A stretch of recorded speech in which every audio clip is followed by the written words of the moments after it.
Hello everyone and welcome to another episode of Darkrise Builds. Now in the last episode, I said that from now on we'll be looking at more well-rounded, better endgame builds, and we're going to start with this warrior build that I call Fake Mage. It is an intelligence-based warrior.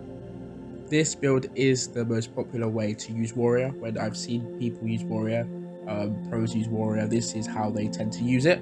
And I think the reason I called it a fake mage is because this build does exactly what a mage would do, which is it has a lot of intelligence, a lot of mana, it spams skills, and it uses stun to control enemies. And for me, this build, this warrior build, is part of the reason why I think mage is useless, because why use mage when you can use this warrior build, do the exact same thing whilst having better defensive and strength stats.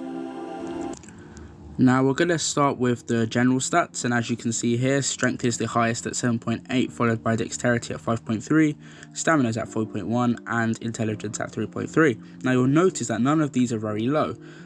Stamina, dexterity, intelligence are all basically around 1k of each other, and this suggests that I'm going to be using a very balanced build that takes advantage of a lot of stats.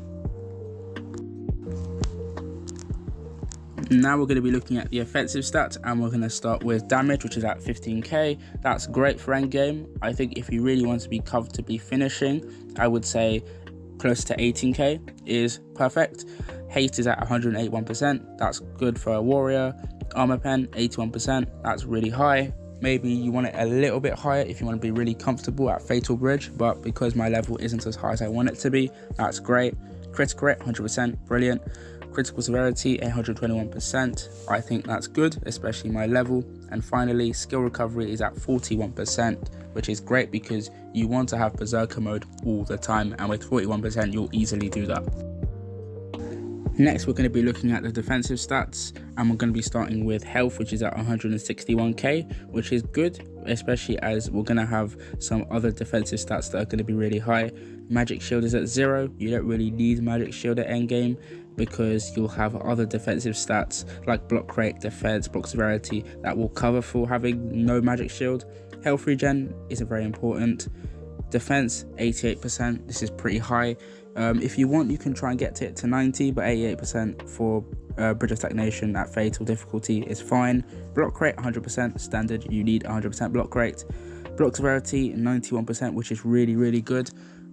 This means that 91% of damage should be blocked. Obviously, it is level dependent. But yeah, it's great, especially as we do have 100% block rate, so that will go hand in hand. And finally, we have control resistance, which is at 0, but that's fine because you've got berserker mode, Well of Blades, lunge, all those skills that will give you 100% control resistance when used. Now finally, we're going to be looking at the special stats. Now usually I kind of skip these or skim over these because they're not very important, but for this build it is, because as you saw, intelligence was pretty high. Mana is at 1k, just over 1k, and I've done that on purpose because I believe that although you do want to spam skills, you shouldn't have to keep spamming them, because if you'll keep spamming them, it means you're not doing enough damage. So I obviously wanted 1000 mana, but I also wanted the other stats like critical severity, crit rate to be just as high so that I could still do a decent amount of damage and be strategic in the way that I used mana. Mana regen, 45 per second. That is actually pretty high. And that's again gonna help me and allow me to not have as much mana as maybe other people might use. Ability, not very important, and EXP gain, that's pretty standard as well. Now we're going to be looking at the items I use for this build, and we're going to start with the helmet, which is obviously samurai helmet. I use it in basically every build. Obviously as part of the samurai set, I get a set bonus if I use 2 of them. The gems that I'm using are on screen. I use this in every build. Samurai plate, the second item of the set, which means I get a set bonus of strength and dexterity, which is obviously great. I just like these two. I think they're 2 great items. As you can see, I'm also using the immunity rune. I think it's important because before I was actually going to be using the magic protection rune, but I realized that because this build, naturally because it's a warrior, gets hit more, it means that when I really needed it, the magic rune, the shield thing, isn't active, which means that it's pretty useless, whereas I guess with the immunity rune, it only activates when your health is below 35%, so it only activates when you need it the most, which I think is great. My gauntlets, I've got armor pen really high, critical severity really high, intelligence, strength, so that's great. Forest Rage, another unique item, armor pen, critical rate, haste, strength, damage.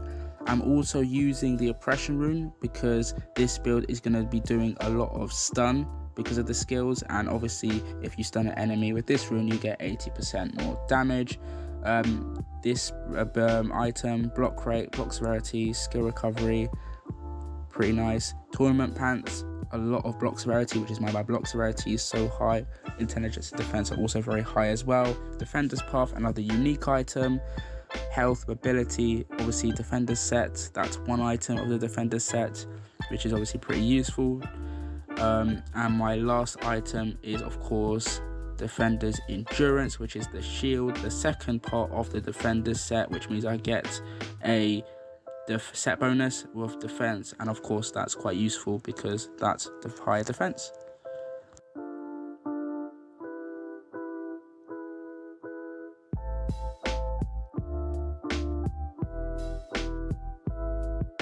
It's time to look at the passive skill tree, and one thing that you'll realize is I cover a large area of it. I'm using stuff at the bottom and the top. It's a very balanced skill tree.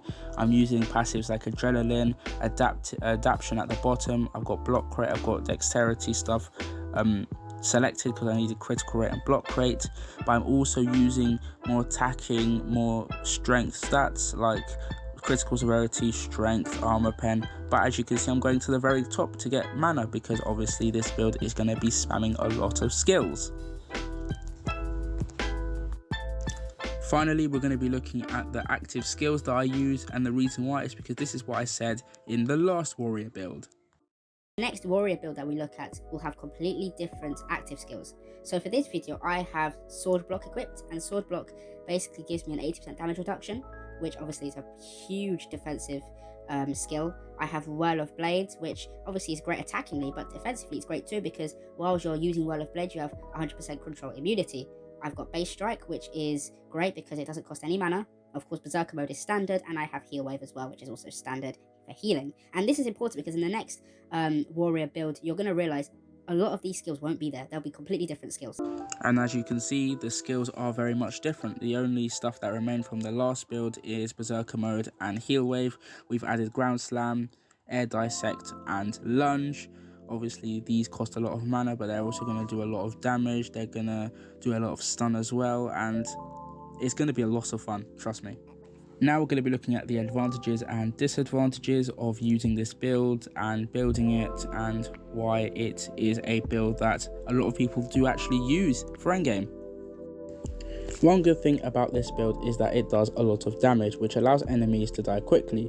Obviously we have good defensive stats, but the fact that we are able to spam skills that have conditions like bleed and stun also improve damage too. Another reason why an intelligence-based warrior is great is because stunning your enemies also has defensive benefits. If they are stunned, they can't move and can't attack, which means they don't do any damage to you. Because of Air Dissect, this build also has a decent amount of range, which is great when you're dealing with bats or enemies that don't want to come close to you. There are some disadvantages when using this build, and the first one is you have to be very careful with the way you use your mana because all the attacking skills use it. So if you run out of mana, you can't attack, you can't do any damage. Another problem that I've realized with this build is that trying to target flying objects, flying enemies like bats is really annoying because skills like Lunge and skills like Ground Slam basically throw enemies back when they are hit. Now obviously bats don't go backwards, they go upwards, which means that if they are hit and they don't die, they basically just get stuck in the sky, which is really annoying.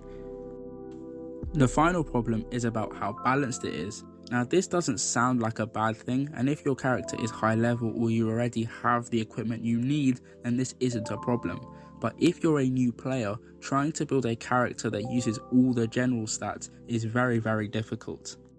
In terms of building this character, my advice is that when you're starting with the game, I would focus on only using intelligence gems and focusing on strength in both your equipment and your passive skill tree. When you level up a bit more and you finish collecting all the strength stuff, then I would look at intelligence and mana in your skill tree, and then I would look at replacing your intelligence gems with dexterity ones. Finally, when you're ready, I would then say that get some strength gems and replace the dexterity ones. In terms of whether I would use this build for endgame, the answer is a definite yes. And actually, when I use warrior more, this is the character that I'm going to use. It is the perfect blend of attack and defense. It's also really fun because you can spam skills, and there are many examples on YouTube of other Darkrise players using this build very effectively. Anyways, this is another episode of Darkrise Builds. Thank you very much for watching, and I will see you in the next one.